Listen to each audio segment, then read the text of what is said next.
Alhamdulillah nahmaduhu wa nasta'inuhu wa nastaghfiruh wa na'udzu billahi min sururina wa min sayyiati a'malina may yahdihillahu fala mudhillalah wa may yudlilhu fala hadiyalah. Asyhadu an la ilaha illallah wahdahu la syarikalah wa asyhadu anna Muhammadan abduhu wa rasuluh.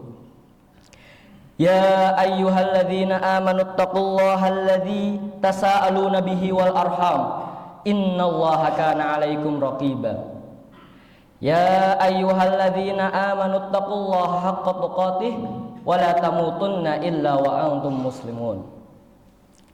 Ya ayyuhalladzina amanu taqullaha wa qulu qawlan sadida yuslih lakum a'malakum wa yaghfir lakum dzunubakum wa may yuti'illaha wa rasulahu faqad faza fawzan azima. Amma ba'd. Ma'asyiral muslimin rahimakumullah. Marilah kita semua panjatkan syukur kita kepada Allah Subhanahu wa taala yang telah memberikan semua nikmatnya kepada kita. Baik nikmat kesehatan, nikmat kesempatan, dan nikmat yang paling besar, nikmat iman, ihsan dan Islam.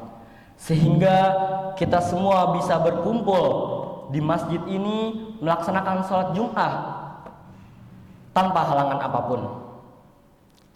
Tak lupa salawat serta salam kita curah limpahkan kepada baginda besar kita Nabi Muhammad sallallahu alaihi wasallam, yang karenanya bisa membawa jalan dari kegelapan menuju jalan terang benderang, yaitu agama kita, agama Islam.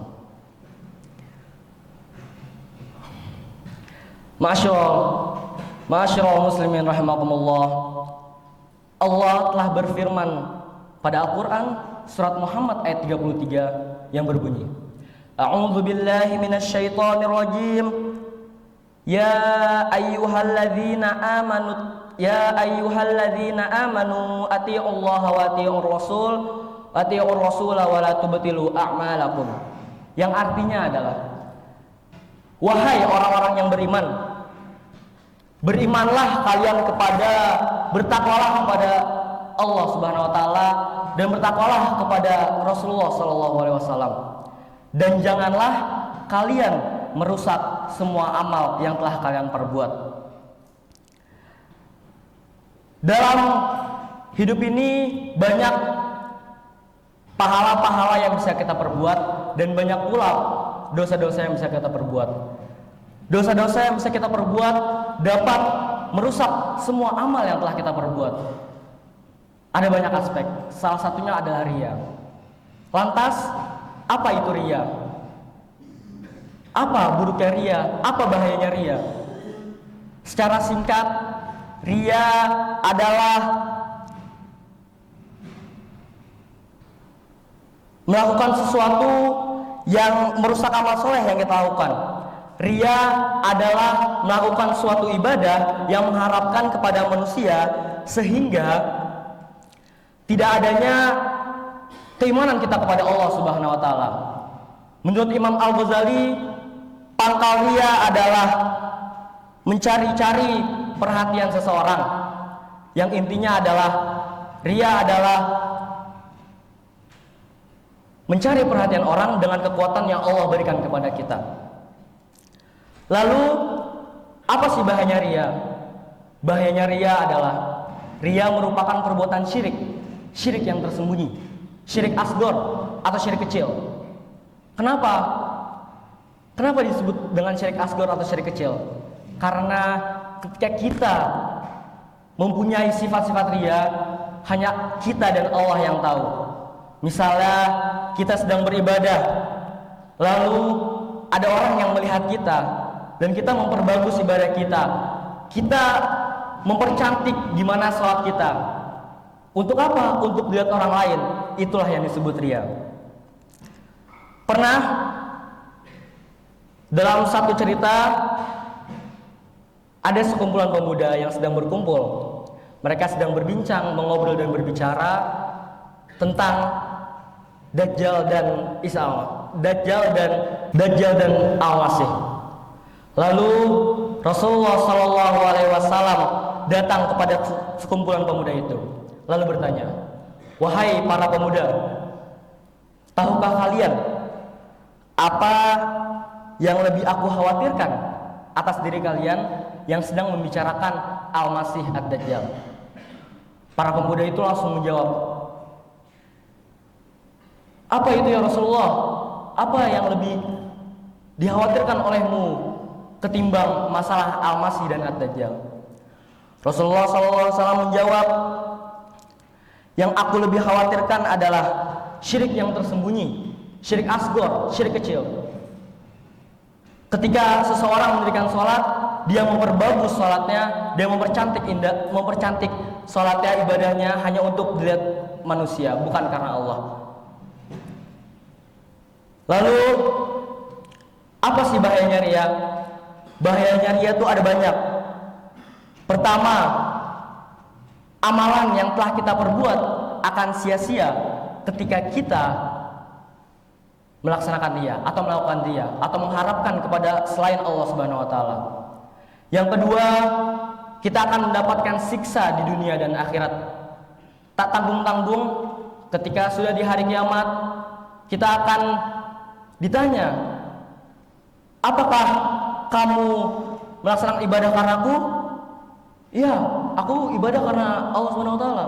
Tidak, kamu hanya ingin lihat orang lain, dan itu balasannya adalah neraka jahanam. Itulah bahaya riya. Lalu pertanyaannya, pada zaman sekarang bagaimanakah kita untuk menghindari dari perbuatan riya? Ada banyak agar kita terhindar dari sifat riya. Yang pertama, memiliki hubungan yang kuat dengan Allah Subhanahu wa taala. Yang kedua, terus-menerus berjihad melawan hawa nafsunya. Karena Imam Al-Ghazali pernah berkata bahwa apa yang paling besar di dunia ini yaitu hawa nafsu. Jadi cara kita terhindar dari perbuatan riya adalah berjihad melawan hawa nafsu. Yang ketiga adalah berusaha keras untuk bisa menyembunyikan amal soleh. Harus dibedakan. Misalnya kita sedang baca Quran tapi emang tempat ramai, silahkan saja. Tapi ketika ada sesuatu keramaian, kita sengaja untuk sholat sunnah atau sholat qobliyah atau sholat ibadah-ibadah yang lain, nah itu patut dipertanyakan, apakah kita riya atau tidak. Yang keempat adalah merenungkan betapa buruknya riya. Yang kelima, memperhatikan akibat balasan dari riya di dunia maupun di akhirat. Yang keenam, jauhilah tempat atau posisi yang menyebabkan terkenal. Yang ketujuh, terus-meneruslah merasa diawasi oleh Allah Subhanahu wa taala. Dan yang kedelapan adalah memohon pertolongan kepada Allah Subhanahu wa taala. Jadi intinya adalah ketika kita melaksanakan ibadah, ketika kita beriman kepada Allah Subhanahu wa taala, jangan ada niat lain ketika kita melaksanakan ibadah. Jangan ada tujuan lain ketika kita melaksanakan ibadah. Karena apa? Karena ketika tujuan kita hanya untuk manusia, percayalah tidak ada balasan yang begitu besar maupun kecil dari orang tersebut. Tapi ketika kita ibadah kepada Allah Subhanahu wa taala, tujuan kita kepada Allah Subhanahu wa taala dan niat kita lurus kepada Allah Subhanahu wa taala, maka percayalah semua itu pasti ada balasannya. Semoga apa yang khatib sampaikan bisa meningkatkan iman dan takwa kita. Barakallahu li wa lakum fil Qur'anil azim wa nafa'ni wa iyyakum bima fihi minal ayati wa dzikril hakim.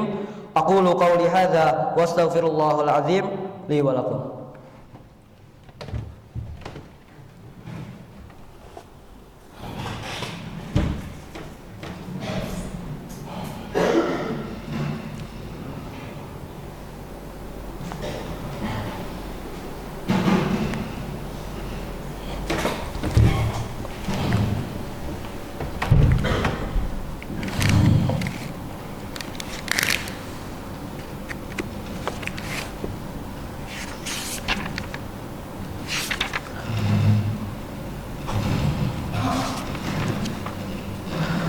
Innal hamdalillah wa nashhadu an la ilaha illallah wahdahu la syarika lah wa asyhadu anna Muhammadan abduhu wa rasuluh. Sallallahu ala nabiyyina Muhammadin wa ala alihi wa ashabihi wa sallim taslima. Ittaqullah haqqa tuqatih wa la tamutunna illa wa antum muslimun. Innallaha wa malaikatahu yusholluna 'alan nabi ya ayyuhalladzina amanu shallu 'alaihi wa sallimu taslima. Alhamdulillahirabbil alamin. Allahumma shalli ala sayidina Muhammad wa ala ali sayidina Muhammad kama shallaita ala sayidina Ibrahim wa ala ali sayidina Ibrahim innaka Hamidum Majid. Wa barik ala sayidina Muhammad wa ala ali sayidina Muhammad kama barakta ala sayidina Ibrahim wa ala ali sayidina Ibrahim innaka Hamidum Majid. Allahumma ighfir lil muslimina wal muslimat wal mu'minina wal mu'minat al-ahya'i minhum wal amwat innaka sami'un qarib. Allahumma arinal haqqa haqqa warzuqna tiba'ah wa arinal batila batila warzuqna ijtinabah. Rabbana atina fid dunya hasanah wa fil akhirati hasanah wa qina adzabannar. Rabbana hab lana min azwajina wa dhurriyyatina qurrata a'yun waj'alna lil muttaqina imama. Allahumma inna nas'aluka minal khairi kullihi ajlihi wa ajlihi ma 'alimna minhu wa ma lam na'lam wa na'udzubika min syarri kullihi ajlihi wa ajlihi ma 'alimna minhu wa ma lam na'lam. Allahumma inna nas'alukal jannah wa ma qarraba ilaiha min qawli aw amali wa na'udzubika min nar wa ma qarraba ilaiha min qawlin aw amal. Wa nas'aluka an taj'ala kulla qadaituhu lana khaira. Subhana rabbika rabbil izzati amma yasifun wa salamun alal mursalin walhamdulillahi rabbil alamin. Aqimis shalah.